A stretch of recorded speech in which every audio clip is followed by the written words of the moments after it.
Studies showing that in human athletes, you have carb-fueled athletes and keto athletes. The ketogenic athletes, the fat-fueled athletes, replenish their muscle and liver glycogen faster than the carb-fueled athletes sucking down sugar waters. Like if you're doing a big race, see all these guys just sucking down sugar packets and gels and things like that. If you're fat adapted, you'll replenish your glycogen faster than they will. You just get fat adapted. It can take a few weeks or whatever, and now you're feeling good and ready to go. You need to be fat adapted, and then once you're there, you're running on your fat stores. And even as a slim guy, you have weeks of energy available to you. Okay.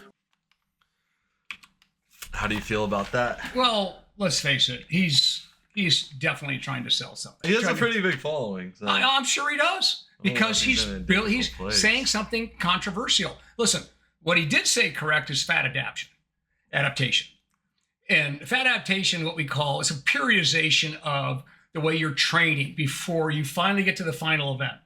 But no one does the final event without carb loading.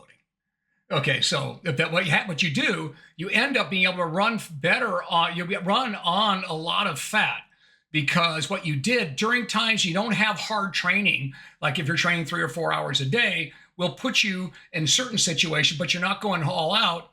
We'll put you in a situation where you're on a low carb, right? And now your body learns how to draw energy from fat. It works on that, builds enzymes to do that, right? Then what happens, we put you on a carb diet where you're training really hard. So it's training high-low, okay? And that's what we end up doing with these people. What he's doing, he's just taking one snapshot of all that. If you can get your body to run on fat, you can outperform everybody. Well, no shit if you can get your body to do that. But the body is never designed to do that. And there's no studies that show that if you do not use carbs to refill yourself and you've just been running on fat like a keto diet, that those athletes are going to beat the other athletes. Go ask any Olympic athletes, which we work with.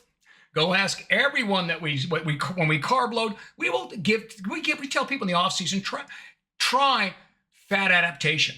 Try adapting and building enzymes to use fat for energy, and then we get the best of both worlds. You can use the carbs when we load you with carbs, because that's always the first energy source for the human body for what we're doing, these endurance athletes. And then at the same time, your body will use fat, and that will help stave off some of that in your glycogen. You're not going to hit the wall. You're never going to run out of fat, but you run out of carbs. Yeah. Okay. So, but you're not going to stay in that ketogenic state going into your final event.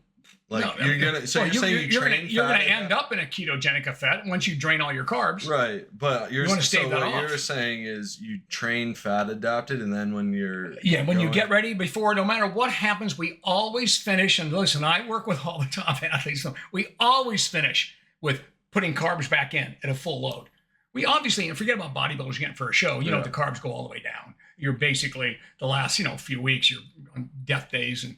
Obviously, you're running on anything. That has nothing to do with fat adaptation. He's talking about performance. Right. Performance now is a whole different world. You want to get your body to draw as much fat as it can for energy, staving off the use of carbohydrates in your glycogen stores. So you're saving that for the final all the way around, because it takes like 100 steps to get one ATP molecule from a fat thing. It takes really slow. Okay, so it's oxygen dependent. Glycogen is different. It's less steps and everything else. So you save that for the end. When you hit the wall, when a runner hits the wall, and every runner I'm talking about, endurance athlete knows what I'm saying, you hit the wall because you run out of carbs, not because you ran out of fat. Yeah. So it's a matter of metering it both ways. So he's just spinning. That's what he was saying, though, right? You're sucking down gel packets in sugar water. Well, when you're running, that's what you should be doing, because that's what you're using. And if you can replace it, what he's saying is you don't need to do that when you're fat adapted. No, okay. He's saying you don't need to. You don't need to finish the race, but you're going to be dead last. Yeah. Okay, you don't need to. I mean, you're going to finish the race. I mean, just find one guy right now that will swear on a stack of Bibles that's not being paid by a company that says, I don't use any carbs before my elite triathlon or anything else. I mean, they're on crack.